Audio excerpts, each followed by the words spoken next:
शीर्धेनुम् श्रवणपटे यतिवरा महावाक्य जनार्दन सच्चिदानन्दत्वं शरणं ब्रजेश यादवेन्द्रं दयादाता पुण्डरीक्षाशीर्षागरशयनं कमलनयनं नमस्तुते नमामि श्रीहरि। धैर्य से जिसको धारण किया जाता है, कर्णपटुओं से जिनका पान किया जाता है, ऐसे सच्चिदानंद भगवान श्री यादवेंद्र सरकार को मैं नित्य ही चिंतन करता हूँ, नमन करता हूँ। जिनको नमन करने से मंगलादि मंगल तो हो ही जाते हैं, साथ ही में बहुत बड़ा बल मिलता है मनुष्य। श्री राम जय राम जय जय राम, श्री राम जय जय राम, श्री राम जय जय राम। वाणी ब्रह्मणि करो वाणी पर नितवास, राम कथा वर्णन करूं पूर्ण कर्मा। ये शरीर मिट्टी बने और मिट्टी नश्वर जान, इस मिट्टी में सबसे बड़ी शक्ति राम भगवान। मिट्टी माया जानिए ये सीता का रूप, इसके साथ में रहते हैं सुंदर राम स्वरूप। ये मिट्टी माया है और सारा संसार इस माया पर मोहित है। वेदव्यास भगवान सुखदेव जी को ज्ञान दे रहे हैं कि बेटा ये सारा संसार काला है, और कलयुग में तो काला इतना होगा कि श्वेत वस्तु कोई नजर ही नहीं आई। सारा कलयुग काला है, काले काल समान, पग पग पर है काल की और कसौटी जान।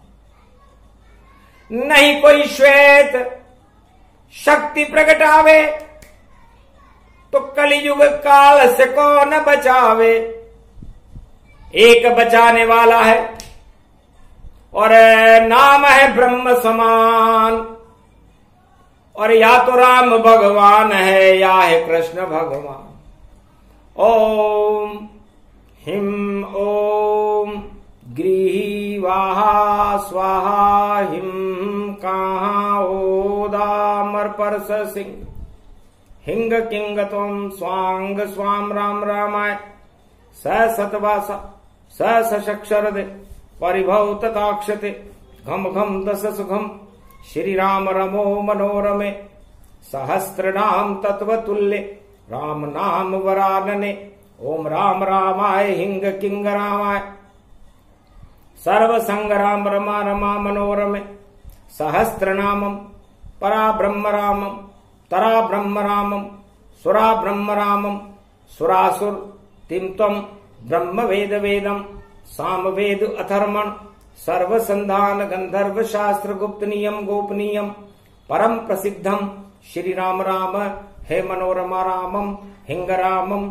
सिंह रामम रिंगरियांग सिंह श्री राम ओम संत स्वाय राम ओम पन्न स्वाय राम ओम तस्वाय राम ओम वर्णाय राम ओम हिग्राय राम ओम सियाय राम ओम ब्रह्माय राम सर्वभूतेश्वराय सर्वमंगलदाय रामाय राम सर्व उदय तात्रियो तातो का सोमवारी भवसा सोम परिभ्रमम ब्रह्मांशु स्वाहा तन्मयो ओम श्री राम रामास्ति कवचधारियम विपत अखाड़े लड़े प्रकंड विद्वम तंडाद तंडाल नाशम चांडाल नाशम रुद्र नाशम क्रोध नाशम भय नाशम शाकनी डाकनी राक्षसी बेताल योगनी भोगनी पिशाचनी नारितम भ्रभु भयम श्री राम नाम भजत ततक्षम हनुमान वाच्य श्री सीतारामाय नमः। वेद व्यास बोले जब वाणी, कलयुग के सब सुन रहे प्राणी। राजा और महाराजा और संतों रूप समागम जान, वेद व्यास की वाणी सुनने आते अरबों सिद्ध तमाम। अरबों सिद्ध आते हैं जब भगवान वेद व्यास की वाणी होती है। वेद व्यास जी कहने लगे, बेटा सुखदेव, और है इस धर्म सभा में बैसाख के महीने में वेद व्यास की वाणी हो तो आत्माओं को कल्पित कर देती है, पवित्र कर देती है, अमृत झरने लगता है, गर्मी का एहसास ही समाप्त होता है। समस्त अग्नियों को, काम क्रोध मद लोभ की अग्नि को समाप्त करके राम की क्षीर सागर की शीतल लहर चलाने वाली महाशक्ति, जिसे वेद कहते हैं, जिसे ऋचा कहते हैं, ऋचा। तो ऋचा किसे कहते हैं? तो ऋ का मतलब ऋषि मुनि है और चाहत उनकी राम, और यही वेद का दिव्य स्वरूप है। बोले वेद व्यास भगवान। तो वेद कौन होता है? हे बेटा, मेरे को वेद क्यों बनाया, और ये वेद में ऋचाएं मैंने क्यों लिखी? ऋचा दवाई जानिए, और मैं बन गया जगत का वेद। अरे कोई भी रोगी आवे मेरे सन्मुख तो नहीं रहेगा खेद। नाड़ी देख के उसकी मैं देऊं दवाई तत्काल, सारे काल हटा देता हूं, और मैं हूं वेद विशाल। तो मैंने चारों युगों के लिए 4 वेद लिखे। वे का मतलब वेतरनी, वेतरनी नदी, और द का मतलब जो उस वेतरनी नदी के अंदर पार लगा दे। द का मतलब होता है दया, धर्म का मूल है पाप मूल अभिमान, और कभी दया नहीं छोड़िए जब तक घट में प्राण। तो जब तक आपके घट में प्राण है, आपका जीवन है बेटा सुखदेव, ईश्वर के नाम की दवा का पान करते रहो। ये जो दवाइयां मैंने वेदों में लिखी ऋचाएं बन करके, ये अमृत है, और इसका अनुमापन मैं करना जानता हूं। तो काले कपड़े गंदे सारे सभी आत्मा जान। सारी आत्माओं पर पाप का मेल चढ़ा रहता है, और इस पाप के मेल को उतारने के लिए चारों युगों में ईश्वर शक्ति ही सक्षम है, अन्यथा इस मेल को कोई उतार नहीं सकता। या तो उतारे वेद व्यास, औरों से उतरे ना, और कोई उतारना मेल को नहीं जानता था। इस सारे संसार में चारों युगों में पाप के मेल को उतारना कोई नहीं जानता।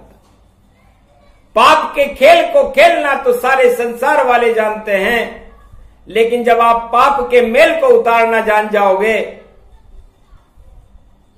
तब आपके पाप उतरेंगे, और तब आप इस चारों युगों की वेतरनी नदी को पार कर सकते। वरना पार उतर सकता नहीं कोई कितना भी विद्वान, जब तक जाने नहीं शक्ति को नहीं हो ये कल्याण।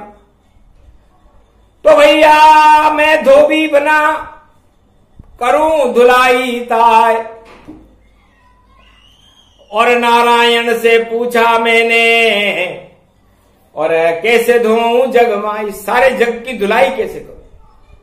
तब हंसने लगे नारायण भी, और वेद व्यास से कहते हैं, और 2 साबुन वेद व्यास जी देखो आपके हाथ में रहते हैं। एक साबुन है राम जी, और एक साबुन कृष्ण समान, और जो भी आए पाप लेकर के, और कर दो उसका नाम। तो साफ सफाई उसकी करो। ये साबुन बड़े जान, राम श्याम ये दो साबुन हैं और जगत में करते हैं सब काम। तो नारायण की बात सुनकर वेद व्यास हंसने लगे, महाराज कौन बनाएगा ये साबुन और कैसे मुझे लगाना है और क्या शक्ति है मेरे पास जो पाप का मेल हटाना है। तब कहा वेद में बोल दो राम श्याम का नाम, सभी पाप हट जाएंगे, बोले नारायण भगवान। तो श्याम का साबुन सुखदेव भैया तू, और तेरे भाग्य जगा देगा।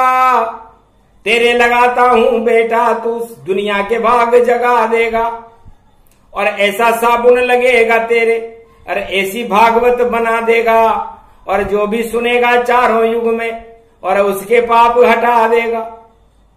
घबरा गए तब वेद व्यास की सुनकर और बात सुखदेव भगवान, और भागवत का पिता आपने दे दिया मुझको ज्ञान। तो मंत्र बताओ पुत्र को और कैसे शक्ति प्रगटाऊं। वेद व्यास बोले काला काला बोल। तो काला काला काला काला जपे वेद व्यास की शक्ति से सुखदेव भगवान, सारे कालवा हट गए और श्वेत रूप भगवान। भागवत लिखी, भगवान कृष्ण का नाम था काला, क्योंकि जितने भी काल आते हैं उनका भी काल कृष्ण है।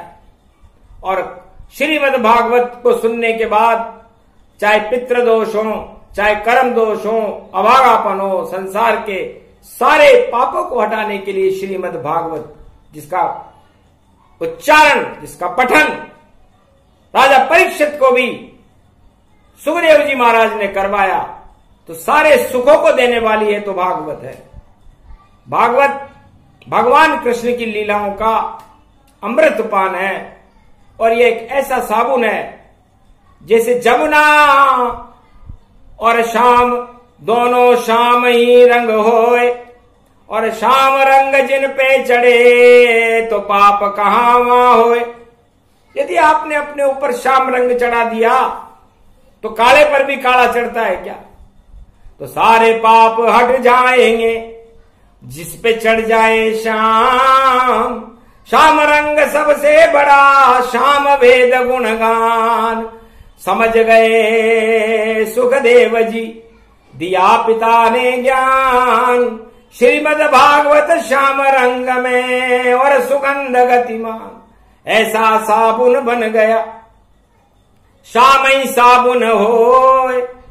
अरे कैसे भी हो पाप जगत में और धोए उसको धोए, सारे पापों को धोने वाला साबुन श्याम है, भगवान कृष्ण है। त्वम शरणम ब्रजेश, श्री कृष्ण शरणम मम।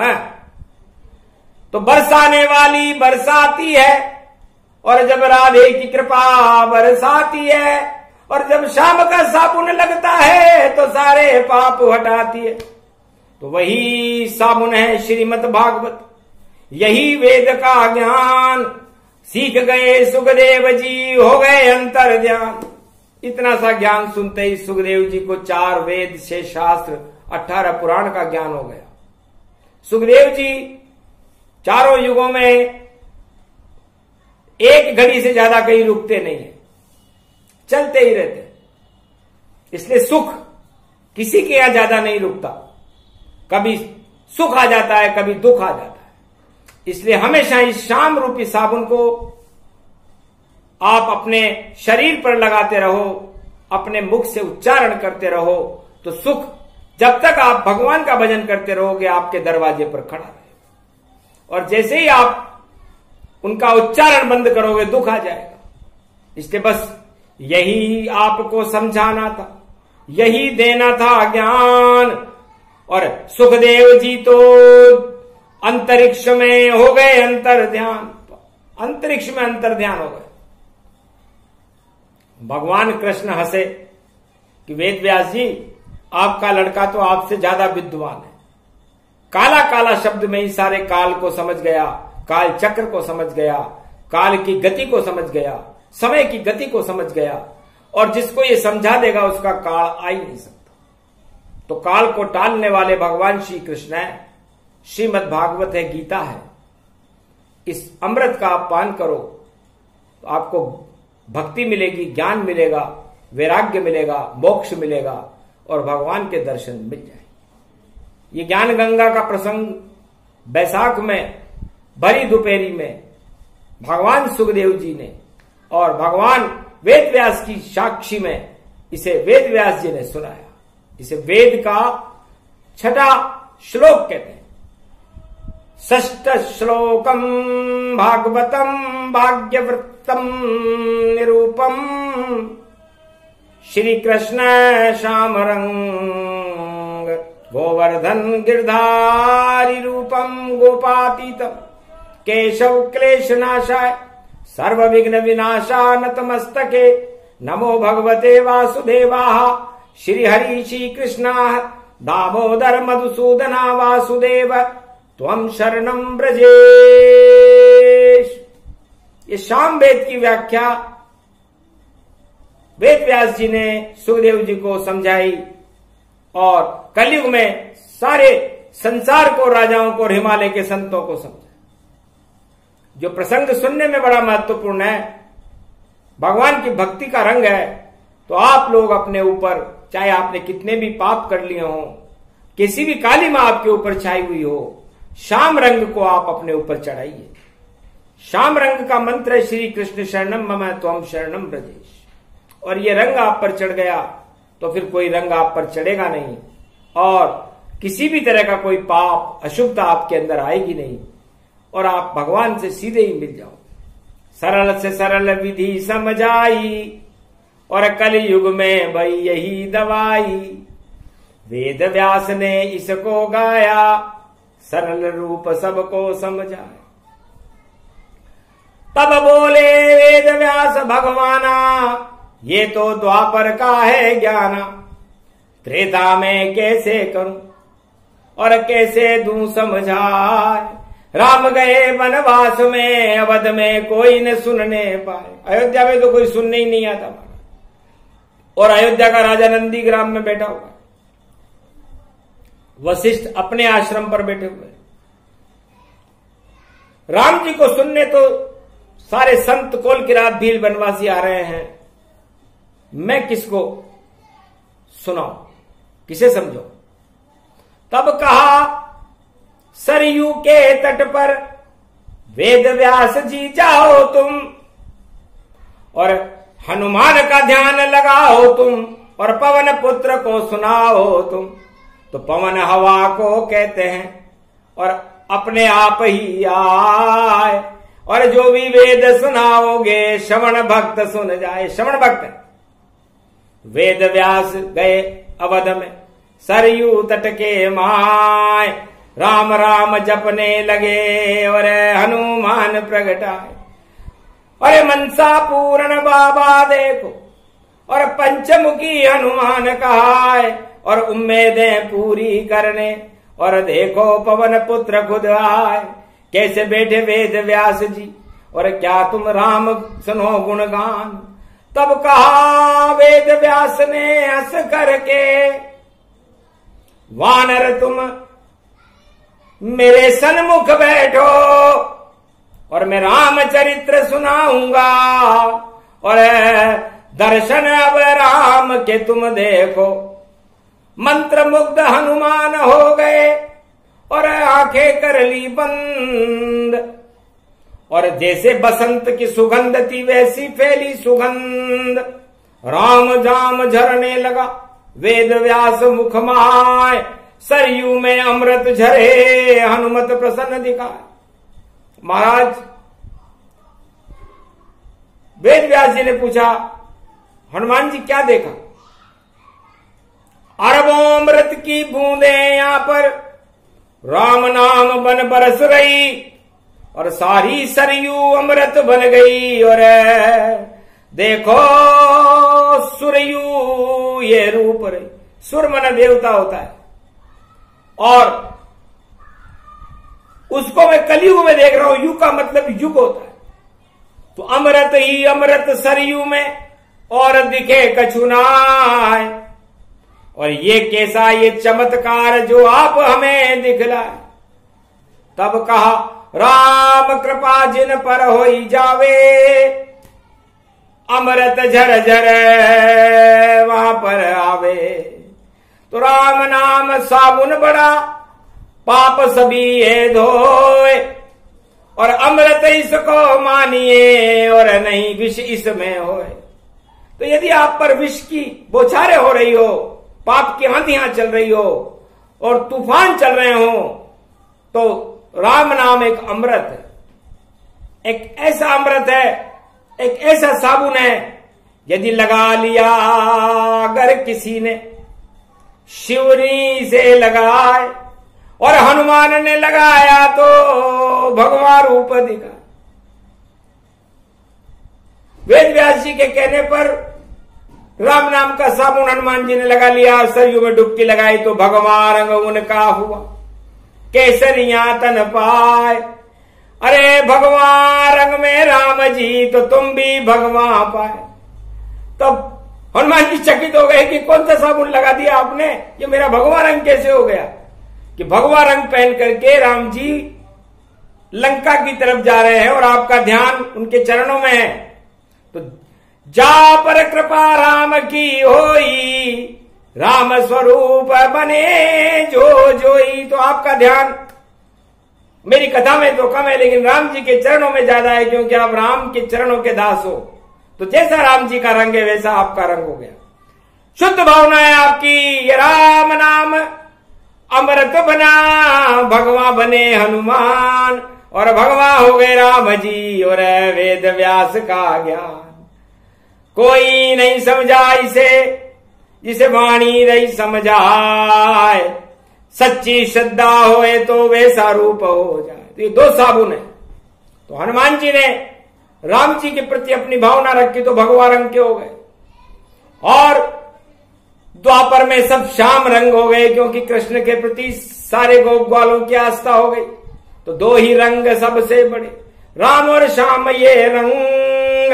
इन रंगों को चढ़ा लोगे तो योग कभी न होगा भंग। अंग अंग में राम जी जैसे शिव जी समाए, और शिव जी के भी भस्म लगी है और राम रूप प्रगटा। तो भगवान शंकर पर भी राम का रंग चढ़ा हुआ। न उन पर जहर असर करता, न उन पर बर्फ की शीतल असर करती, न चंद्रमा की अमृत असर करता, न उनको कुछ कोई असर ही नहीं होता। इतनी शक्ति उनको मिल गई क्योंकि उनकी भावना ही ऐसी है, अमर है। तो ये दोनों नाम भी अमर है, ये दोनों सरकारें भी अमर है।